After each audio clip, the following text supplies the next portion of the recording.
In this video, we're going to learn a 5-beat shuffle. Let's get started. A 5-beat shuffle is a great step to use for rolls and close work, and the aim is to make 5 sounds with 1 foot. The first sound is a brush beside your supporting leg. The second is a heel scuff. The third is a back tap. The fourth is a ball dig beside your supporting foot, and the fifth is a heel dig beside your supporting foot. To do this step smoothly and effortlessly, you slide from the ball dig to the heel dig and from the heel dig to the back tap. This keeps the movement small, precise, light and connected to the floor. On the fourth and fifth sound, practice going through your foot as you transfer weight to repeat on the opposite side. Even though these are ball and heel digs, keep them gentle and fluid so you don't break your flow and momentum. This is the key to rolling this step with increased speed.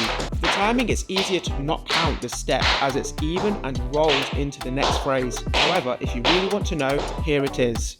1 and 2 and 3 and 4 and 5 and 6 and 7 and 8 and 1 and 2 and so on. And there you have it, 5-beat shuffle. Keep on practicing and keep on dancing. See you in the next tutorial.